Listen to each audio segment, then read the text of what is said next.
Oh man, I don't know about you guys, but I am tired. I'm tired, but you know what?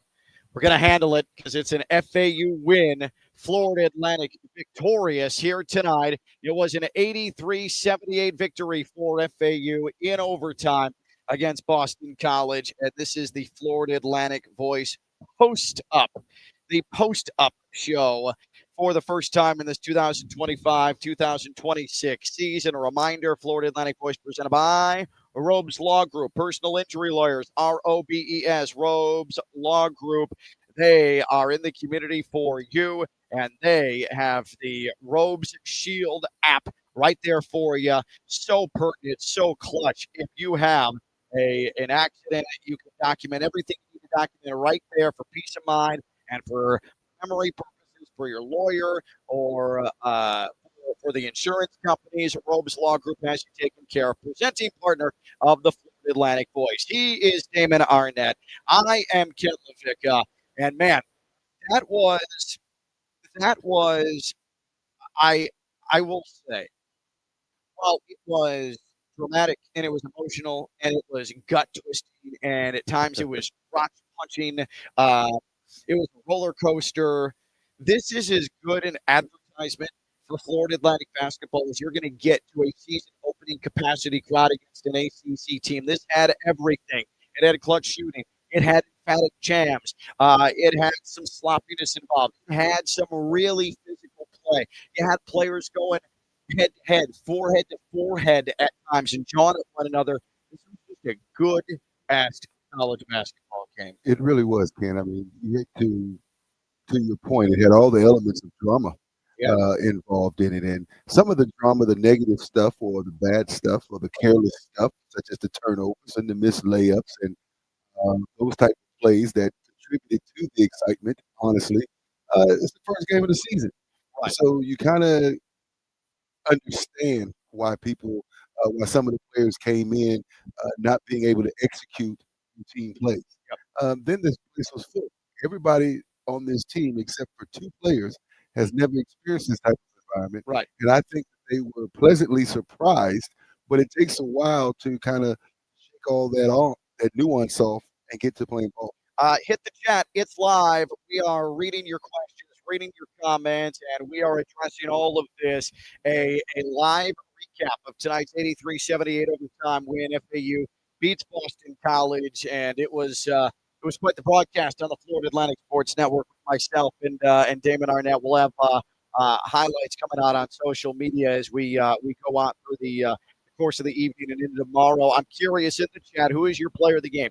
Who is your player of the game in tonight's win over Boston College? Who do you look at and you say they were the biggest difference maker? Who was your player of the game in tonight's FAU overtime victory over Boston College? War games. What a win. Devin Vanderpool really coming into his own this season. I think we're finally seeing what Dusty May saw in him. Devin Vanderpool, Damon, with his first ever collegiate start. 9 points, 10 rebounds. He was 4 of 10 from the field, but he showed a comfort in his handle. He was able to get to the rim really for the most part when he wanted. Credit to Boston College's defense in the second half. They really made life difficult to get a good look at the rim. But he hit a three. He flowed within the offense. He made, for the most part, smart decisions. Devin Vanderpool, his ascension from what he was at the beginning of last year, not playing, to middle of last year, just seeing sporadic action, to John Jacobs really just sort of wanting to see what he had in Devin Vanderpool the final month of last season to now starting in a season opener against an ACC team. That right there, that is the biggest advertisement for patience of a player in this era of college basketball. And now it's finally reaping the benefits. And that goes everything you just mentioned about Devin and his ascension to make the starting lineup is the exact opposite of the culture that's now being created in college basketball. To your All over point, the place. and it's kind of good to see uh, that type of purity and that type of hard work pay off for a player, especially someone that's Devin that is already is known around here from the early years. Craig says, I can't pick one player of the game because there were so many important contributors, but Xander Pizzolan looks like he's going to be a really solid piece. 6'11", and he bangs in uh, critical threes As, in as this speak, game. speaking of that, Ken, I don't know if we're going to have our players at the other game, but I'm curious as to as I'm replaying a certain sequence here. Three, the block off of a turnover. That block was big. I will give it. I agree with Craig. I'll give it to Xander Pendleton. Simply, he set the tone with his shooting in the first half, and and in the game, Pintalon was 3 of 7 from three, 4 of 9 from the field, but he hits a big three to start the second half comeback when FAU was down 9 with just over 5 minutes left to go. Then he hits the three for FAU to put them up 6 in overtime. Then, after Johan Sissoko turned the ball over at half court, Boston College comes back the other way, and Pintalon comes up with a swat against the backboard rejection. Comes back the other way, foul called. You're at the free throw line, missed back end of a free throw, and there's Ender again amongst three Boston College rebounders winning the ball, forcing the jump ball, and FAU able to put it away after that. I'm going to call him my player of the game because in good as Ken Carlisle was and as critical as you saw Johan Sissoko be with the game tying three after the steal, uh, I think that Xander Pintalon was maybe the most consistent big play contributor for FAU. No, he definitely had some critical plays that if he didn't make them, this outcome wouldn't have been in FAU's favor. That's without a Sure. doubt. And I would give Carlisle a co-player of the game, not because he made such critical plays, although he did make a big three off a screen, but just his ability to bring composure to the team, which was part of the reason why we went down 9, Yeah. is because we didn't have that. He had a settling effect, and you could tell when the ball is in his hands, the rest of the team feels like, okay, we're good. Yep. He's that guy on this team that can get himself that shot, whether it's without being in system or being out of system. And you can just tell that there was a calm that came over the off, especially on the offensive end, that came over the team when he was back at the helm running the point. Craig, I don't know anyone's name yet. It's understandable. It is. It is. Yeah, Oh, we're it trying to figure is. it out too, Yeah, Craig. don't worry. It is. It is. It's understandable. We'll help guide you through Yes. this, especially with the Field of 68 coming up next weekend. War games. Carlisle's player of the game. Lots of trust and maturity to be out there with 4 fouls and hit some big shots. John Jacobs was talking to us after the game in the Florida Atlantic Sports Network post game show, and he documented the moment in which the decision was made to put Caden Carlisle back in with 4 fouls. 2 of those fouls, I'll say it, complete nonsense, bullshit in every sense of the word.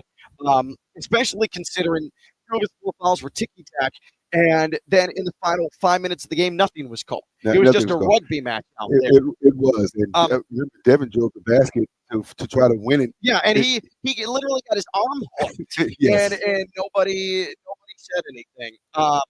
So apparently, so John Jacobs, as he tells, looked at Jordan Fee, who handles all of the substitutions, and associate head coach, and Jordan said, "Hey, I'm doing it. 9 minutes left to go in the game, and things are starting to fracture a bit."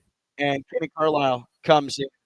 And while Boston College was able to eventually balloon the lead to 9, once that happened, the calming presence on the floor, the decision maker on the floor, the one who finally took the cap off the basket with a couple of takes to the rim, it was Cannon Carlisle who did that. And it is clear that he's going to be the one tasked with when the going gets tough. He has the keys to try and settle everything and down. that's why he came here. I remember when he came here on his recruiting visit. It just so happened I was in the gym and spoke to him and his father back Are you this taking summer. credit for the recruitment thing? No, no, no, no, not at all. But I think that I was part of closing the deal. And but his father expressed to me how he wanted to be in these type of situations because of the opportunity that existed here in Florida Atlantic. And you can also see something that's not going to show up on paper. The calming effect was not going to show up in the stat sheet, and also the trickle down effect. He puts everybody else in their natural position. Now Devin doesn't have to worry about handling the basketball. Okay, now Cisco can be on that thing Yep. because he has it. So he allows everybody to slide over one to play in their more natural, comfortable position. I I hate to pat ourselves collectively on the back here. Never hate. Yeah, okay, fine. You know what? I love the fact that There I'm you allowed to go. do that, but not for the reason, that you would think. It's just it was called a premonition, but things started to go south for Florida Atlantic. We identified it right when it happened that FAU didn't take advantage of this, and it could be problems. So 2.5 minutes into the second half, Isaiah Elahim makes a layup in transition. Okay, he goes coast to coast after grabbing a rebound. Fred Payne for Boston College missed a jumper, coast to coast, and a very creative finish at the rim for Isaiah Elahim. Okay, then coming back down the floor, a foul on Isaiah, and no, it was on Kenny Carlisle. My apologies. And Donald Hand misses all Three. three free throws after being fouled behind the 3-point line. And that was actually Kenny Carlisle's fourth foul in that spot. So he misses all three. That is when Isaiah comes down the lane with just a hellacious dunk. This place goes absolutely insane. It is totally up for grabs. Then Fred Payne, just to compound his problems for Boston College, throws the ball away to Cannon Carlisle. Carlisle comes down the floor and he misses a layup. Devin Williams gets the rebound. He can't put in the tip in layup. And Boston College grabs the rebound and they come back down the floor. Jaden Hastings makes a layup. So instead of 43-35 with 16:54 left, this place is rocking and it is unhinged. FAU misses back-to-back opportunities at the rim in transition. Boston College comes down, makes that layup 41-37, and Isaiah would come down. He would answer that with a layup, but then that's when Boston College really started to chip away a little over 5 minutes in. FAU couldn't hit anything. Boston College started getting to the line, steady stream, then started hitting threes. And suddenly you're down 9, but we said it on the broadcast. That might be an open door for Boston College to kick their way through, and that's exactly what happened. But then you made the observation. I want to see this FAU team go through adversity. I wasn't necessarily on board with you because I needed my sanity to stay in check. But that adversity came. But boy, did they pass that at least game one with flying colors. And they did, and that's part of growing up. Okay, and so as you try to walk for the first time and take your steps as a baby, you're gonna fall. Okay, and they had moments where they lost focus, which I kind of contribute some of it to Carlisle being out of the lineup for the reasons why we just mentioned. And during that run, we lost Boston College player number 33, Kapke. Kapke, 3 or 4 times, and He he knocked down some killed threes. FAU. He destroyed He FAU. yes, He rebounded. He hit he was threes. somebody that was missing in the scout report. I mean, that's how easy the baskets were coming to him. But um, in all fairness to Florida Atlantic, uh, well, Boston College, they're on that bus right now, going back to their hotel, upset and kicking themselves Yeah. because of free throws that were missed and all the opportunities they had to win the game in regulation. Yep. They let it slip through their hands. And I'm not going to say Florida Atlantic stole one, but Boston College is on that bus going back to their hotel, definitely thinking that they did. Aaron says, going to be another cardiac team. Ken, your line on the Monster Jam that ended with, that's R-rated was a great phase of how great this game was. Did I say that? I don't You said remember. R rated. Did I say You R-rated? said R rated. Not a bad line from me. You know, I could do worse, Well, that's for sure. I like lost consciousness in that R spot. rated is on regular TV now. So, I mean, that's how times have changed. Oh, I wait, mean, so, but I can't say X-rated. well, you It did was say X great. It rated. wasn't like that. If his shorts would have fallen off, I guess I could Yeah. say No, X-rated. you was right line, but yeah, that was, uh, That's yeah, his. That's a nasty, nasty dunk. That's like that was close to buggy whip stuff. it was because it Posterized. came out of nowhere. Right, It just came out of right. nowhere. And let me just check. How tall is Elohim? Just check it real quick. 6'5". It's kind of hard to tell sitting. Yeah. Here we go. Isaiah Elohim, because he can get up. Yeah, 6'5", 215. He is a graceful but bulldozer is 6'5", 215. I was impressed with how many times FAU got to the rim. I was not impressed with how they finished at the rim, Right. but some of the drives to the well, not some, a vast majority of the drives to the rim. I mean, quick first step, great vision to get to the rim. Just didn't finish tonight. This probably should have been a 12, 13 point FAU Oh, win. and Coach Jacobs mentioned when we spoke to him after the game that there was a moment when we were up, what I think we were up 9 as well, wasn't we? We were up 10 in the We're first up half. 10. FAU That was up that 10 in the that first should have half. been the moment to kind of put the foot on the throat, so to speak. That's another step in the learning and development process with this team here. And I'm just also glad to hear, and you heard this from the players that we talked to after the game, their camaraderie, their belief in each other, and the stick-to-itiveness that they have, and the credit and the humility that they're just willing to pass along to their teammates for what they accomplished. And that's refreshing to see. And you need that type of selflessness on a team because there's going to be some hard times, and you got to rely on that to get you through it. We're still rolling on. Florida Atlantic Voice, PostUp, Boston College edition. Florida Atlantic wins in overtime 83-78. Ropes Law Group, presenting partner of the Florida Atlantic Voice. Jump in the chat. It's open for you. I don't know about you. I'm going to have an impossible time going to sleep tonight. I am wired. I am. I was on edge into relief. Into there's no way I'm going to bed before like 2 a.m. here. But go ahead and hit up the chat. We want to hear your impressions this game. We'll take your questions as well, especially if you weren't here. As as loud as it sounded on TV, I can assure you that this place was deafening as FAU erased that 9 point deficit. The Carlisle three, the Pintalon three, the Johan Sissoko steal, and the three that tied it up at 66. I mean, this place was absolutely up for grabs. It was a remarkable, strong, game-changing home court advantage. And I tell you, another critical play in the game is that out of bounds call, that loose ball that Carlisle forced the Yes, turnover and yes. went out of bounds, and they Cannon replayed it. Carlisle. Yep, exactly. And it was was that again for Boston College? It was Payne. Payne had a really rough Yes, second half. FAU exploited him. But yeah, Cannon Carlisle at half court with FAU down 6, I it was believe. 6. Pokes it away at half court. There's a fight for it along the near sideline. Guess who? Devin Vanderpool gets in there, knocks it off of Payne. It goes across the sideline. They review it. FAU basketball, and that averted what could have been FAU going down 3 possessions at that point. I mean, there's so many aspects to this game that come to mind. But you're right. That one was a That was critical very critical. play in the grand That, scheme of things. that, that, That that is was easy very to critical. overlook. That was very critical. And not knowing which way it was going to go because they went and reviewed it. Right. And but make your own luck sometimes. Okay, and that's why I was just glad to see the team get this win. And this was a team effort. I mean, if For you just sure. think about it, you got so many different people that contributed and made key moments. And even Maxine Logie comes in, he makes a block and made Yeah. those defensive critical moments. Maxime Logie has been hurt for the last several weeks. He did participate in the scrimmage against Miami a week ago. Did not play against Florida Tech in the exhibition. Let's see how many minutes he. I have not memorized the box score. So let's see the split box here. Logie tonight. He let's see.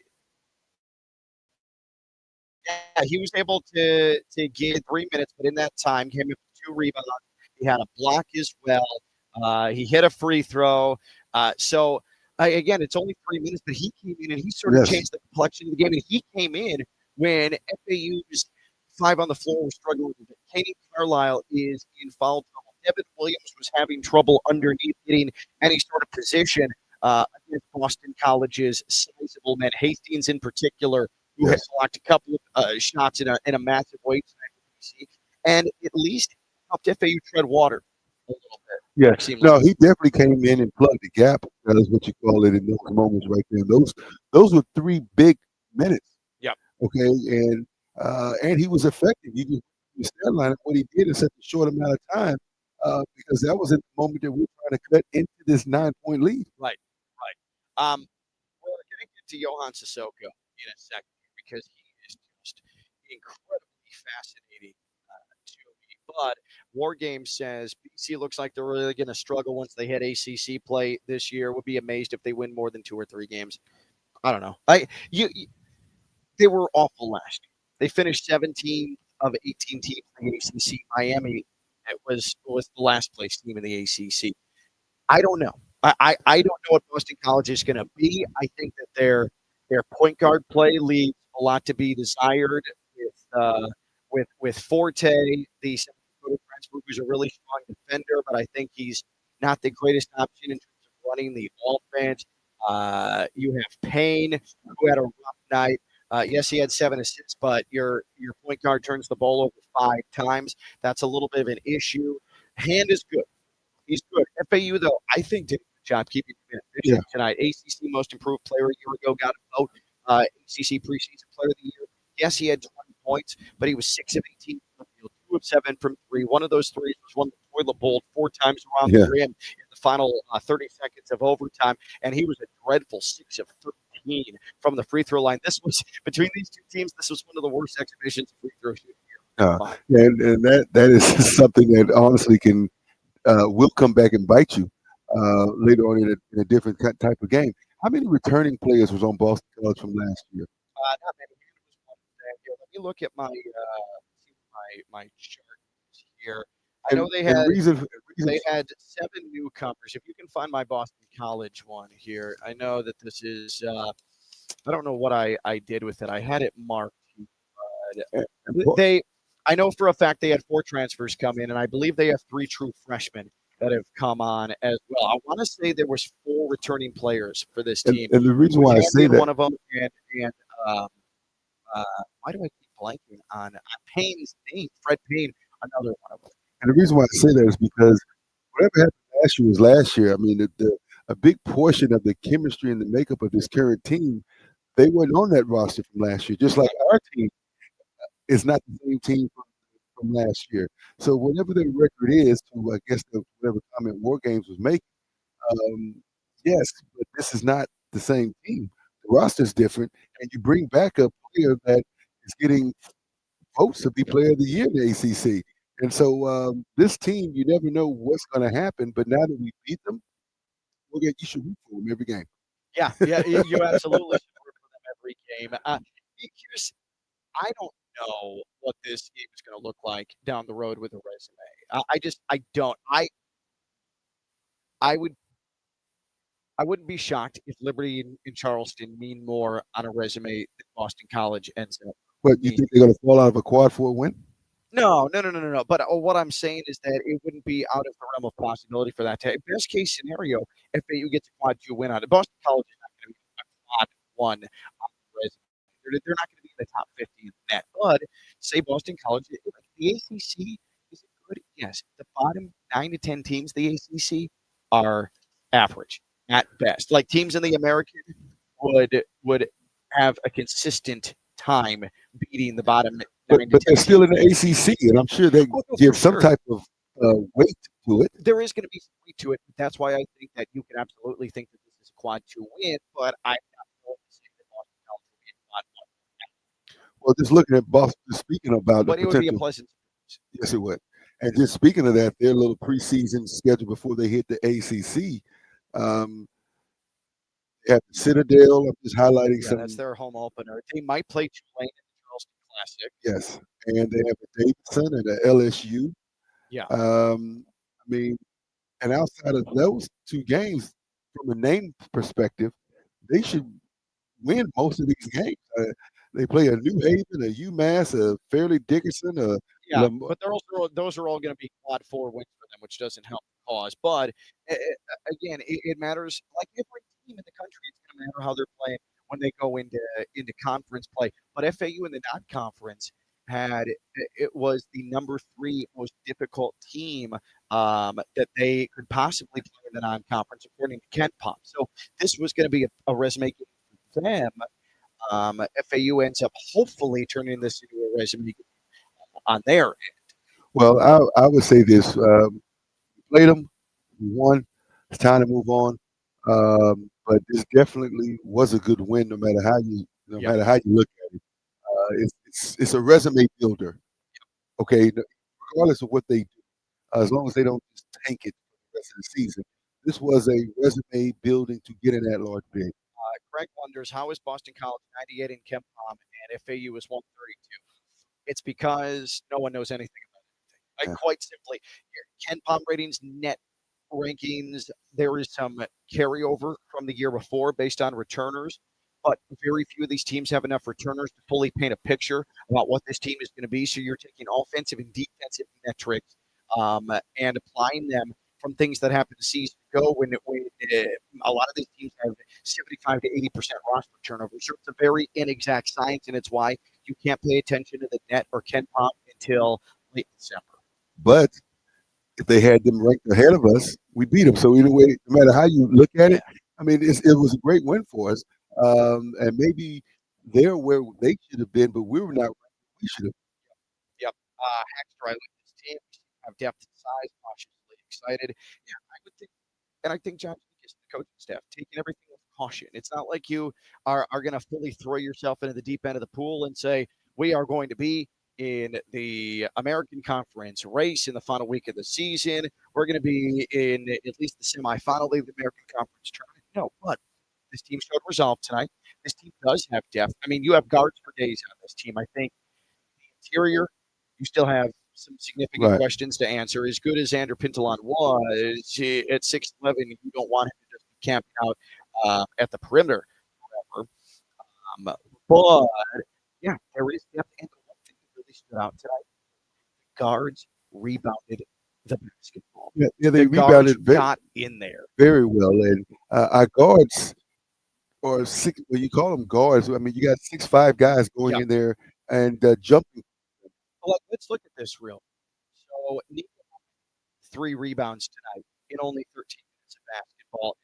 Part of the reason he didn't play much tonight as you would have liked is because one, he was coming off of an ankle injury that he suffered um, prior to the Florida Tech game, and two, Johan Sissoko provided a momentum presence with this team. But to my point, Nico Moretti, 3 rebounds as your point guard. Sissoko, 4 rebounds as your tonight backup. Devin Vanterpool, 10 rebounds for Florida Atlantic tonight as a perimeter player. Kenan Carlisle had 2 rebounds as well. And Isaiah Elohim with 3 rebounds in this game. So that right there, let me just do the math real quick. 3 rebounds, that's 7. That's 17. That's 20. 20 rebounds from your perimeter players tonight for Florida Atlantic. Like that is going to create a big advantage against teams more often than not. Well, we have rebounded in 52 to 38 to Yeah. your point Yep. For the game. So yeah, but they're gonna have to do that every game, rebound like that, because unfortunately we don't have much vertical ability. And you know, I'm always big on vertical. We don't have a lot of that. We didn't have it last year for the first 2 months of the season. Titus was trying to get adjusted. Like I remember, and Craig messages 0 post night. No, there was nothing thrown. Get used to that, Craig. Yeah, I mean, Jake has said that was probably going to be the case at least early on, right? Like that Right. is it's just the reality, but it was also the reality for you last year with the post player who eventually became the rookie of the year in the American in Matas Titus, who ended up making 7 figures going to Texas, right? Right. So it doesn't mean it's not going to be there, but this team right now, the way it's constructed, the way it's constituted, don't hold your breath. You're going to see some significant post play here until maybe middle of December, maybe. Yeah, but we got to manufacture some. It's got to be a team effort. It'll be a work in progress. It's going to be a work in progress, and I think that Coach Jenkins and the staff is going to build this way from the bottom up, so where that they can be able to get a bucket when needed, and especially when they put their back to the basket type of baskets. And we need to be able to know where we're going to go with the basketball, because we can't rely on shooting threes off of a screen and roll.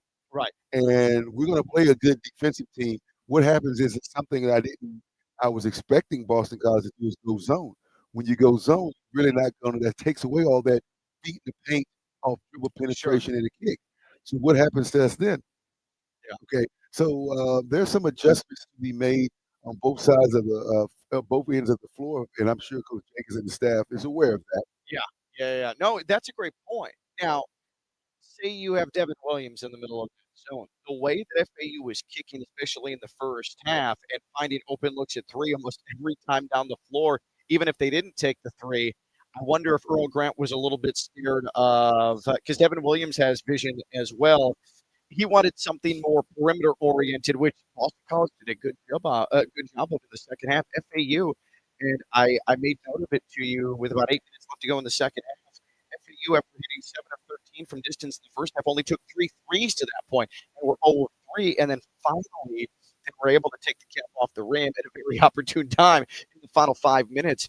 But I wonder if there was some concern there if we go to zone. If FAU does figure it out, we're going to keep hemorrhaging threes. Yeah, and Coach Jenkins has got to be prepared for that. If you're going to be as dominant as we hope to be with our guards attacking the rim, they're going to just drop into a zone, and then what ends up happening. And so that's when you do have to throw the ball inside, even if it's just to create a skip pass or inside out type of play. You got to throw the ball as I always like to say toward the basket. You Yep. got to make passes to the basket, especially in a zone against a zone defense. Uh, War Games says nice to beat BC. I remember losing a close one up in Chestnut Hill. It was Mike Jarvis's last year. Pablo Bertoni dropped like 30, if I remember right. That is correct. Pablo Bertoni had one of his best nights in an FAU uniform. The outstanding Argentinian, and it was an 82-79 final. That was November of 2013, so that is also correct. That was Mike Jarvis's final year. Good memory for games. That's very well done by you. And so, yeah, that was a close game. FAU had a chance in the final 2 minutes, but couldn't come up with a big play. Boston College still ahead, hit free throws. FAU couldn't hit a three at the buzzer, and that one was wrapped. FAU now 1-3 all time against Boston College. They're going to go back there next year, I believe. FAU a home and home with Boston College. I don't want to ignore this play. I want to do this before I forget, but I want to talk about Johan Sissoko. Okay. And we heard about him during camp. He came late to Boca. Had to fulfill some French national team basketball duties, and he there's my from Boston College. So he has to fulfill those duties. He comes late. He gets into camp. This is someone who doesn't know much English. This is someone that has not played a of basketball in the States, right? And he comes in, he's very raw. He's 18 years old. He has picked up his entire life from France, and he has brought it to Boca Raton, Florida. It wasn't an easy adjustment for me to come from Chicago to South Florida, because in Chicago growing up, I could say hi to a stranger Right. walking down the street. They'd be like, good morning, hello. Down here, I think it's the New York influence. No offense to anybody. Actually, offense to those of you from New York who Hey, who you're are on the roll. so You're offending a rude, whole lot of who are people today. so rude and don't acknowledge you when you say good morning or good afternoon or hello. Like, we get it. You're more important than everything Gotcha. else. Yep. Come and we're all at camp. John Jacobs is saying, yeah, he's got a lot of upside. He's got a huge ceiling. He needs to learn the game, and he needs to learn what we're trying to do, and he needs to learn his new surroundings. And then he comes in tonight in his first ever game in America at the college level. And because of injury, because the way that the game was trending, Sissoko plays 24 minutes, 15 points, 4 of 6 from the field, 3 of 3 from three, and his steal at half court, stepping into the left wing, cold blooded, gutsy three to tie this game at 66. You couldn't write a better debut for someone like Johan Sissoko. And I'm not going to say that that's going to be the case for him throughout the course of the season. There are going to be growing pains. He is young. He is green. He is still very foreign in every sense of the word. But what balls from that guy tonight?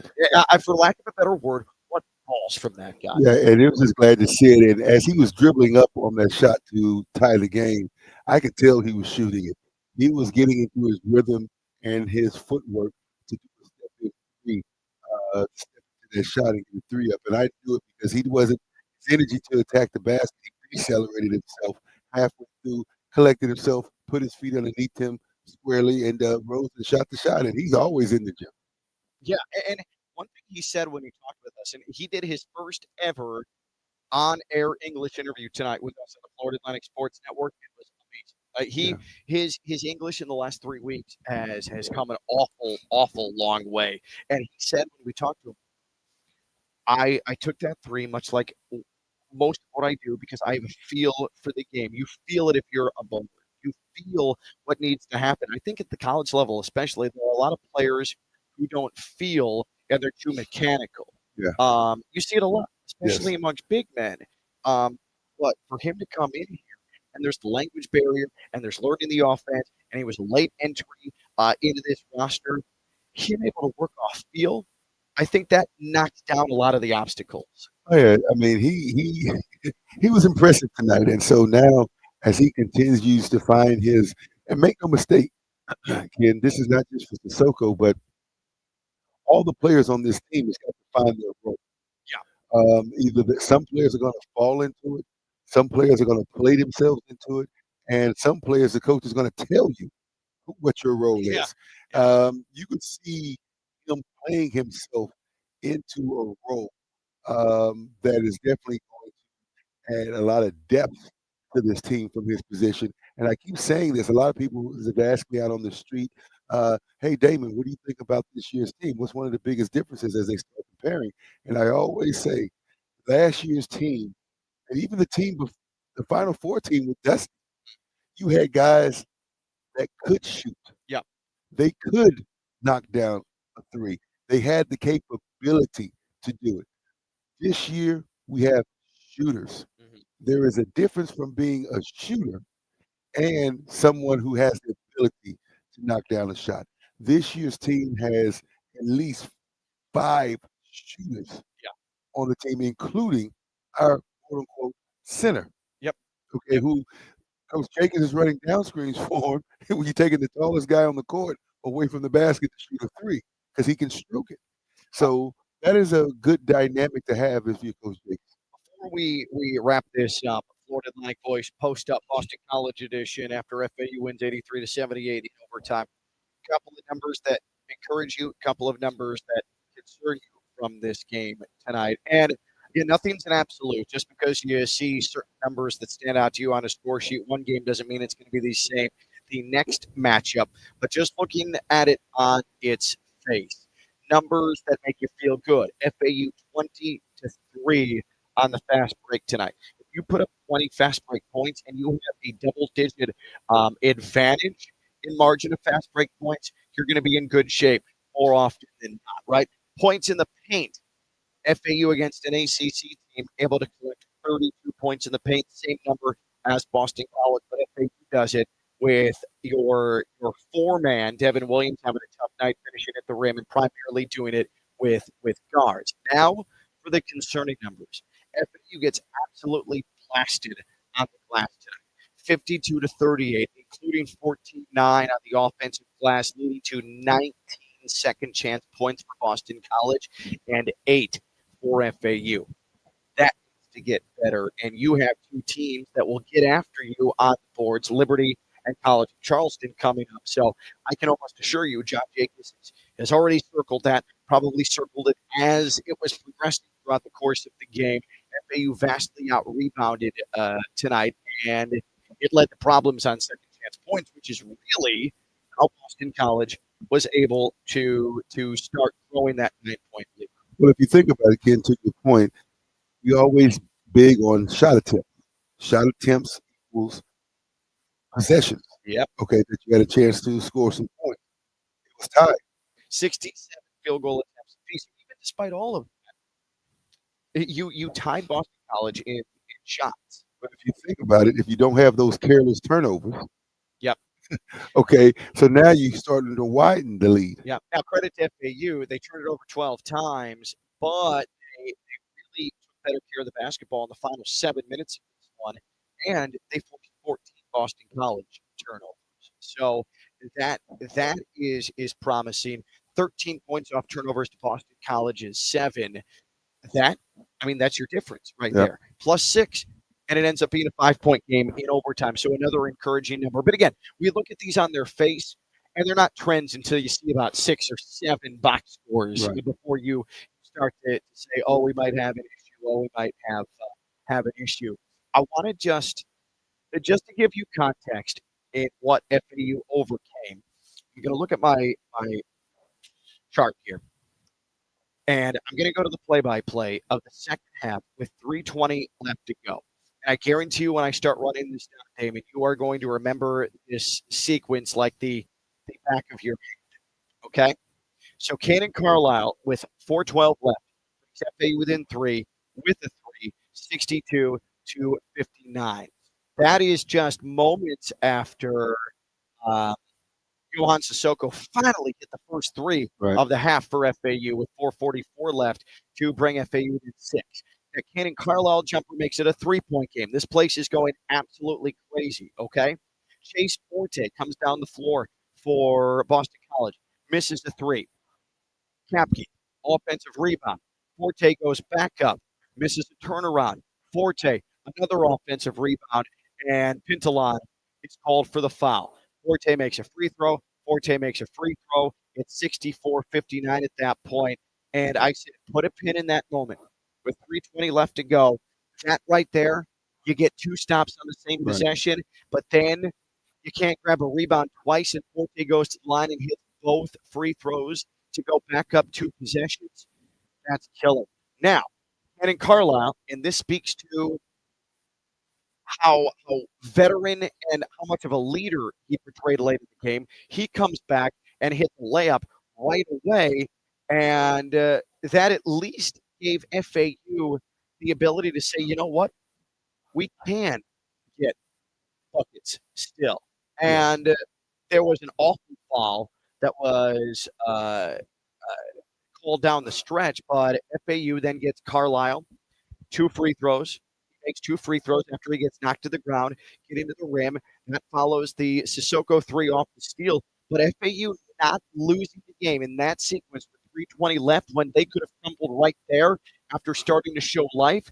That was important. That Yeah. was really important. It really was, and that was also to was speaking on air that's going to show us something what kind of team we are being in that situation. And they bounced back and responded with all that adversity, all the free throws and the sequence you just went through. Just kind of made it more of a dire situation for Florida Atlantic, Yeah. and they responded well.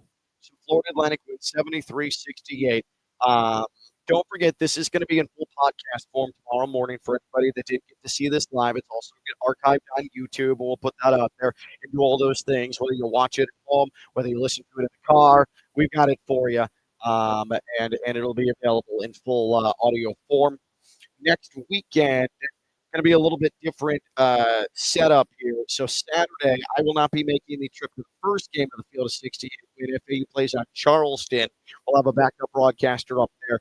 No post-up Charleston edition because then I go from here, FAU Tulsa homecoming football game, to Inter Miami for their playoff game against Nashville. What we are going to do, though, Damon and I will be on the call, Sunday game against Liberty there in Lynchburg, and there will be a post-up Florida Atlantic Boys post-up Liberty edition next Sunday. So thanks everybody for jumping in the chat. Thanks to everybody for giving your thoughts on this game, sending us your questions, and we're going to be doing this all year long with the Florida Atlantic Voice post-up portion, our immediate reaction, our recap of FAU basketball games live for you to react, to get things off your chest, or to celebrate things. And it was celebratory tonight for Florida Atlantic. It took, it was weaving and winding and a bit roller coastery, but FAU ends up getting the job 1-0 on the season and with an ACC notch on the belt. Florida Atlantic Voice presented by Robes Law Group, ROBES, Robes Law Group, ROBES, Robes Law Group, RobesLawGroup.com, in the community for you, presenting partner of the Florida Atlantic. He is Damon Arnette. I am Ken LaVicka. We're going to pack up. We're going to get out of here. Florida Atlantic beats Boston College tonight. This has been the Florida Atlantic Voice presented by Robes Law Group. Bye-bye.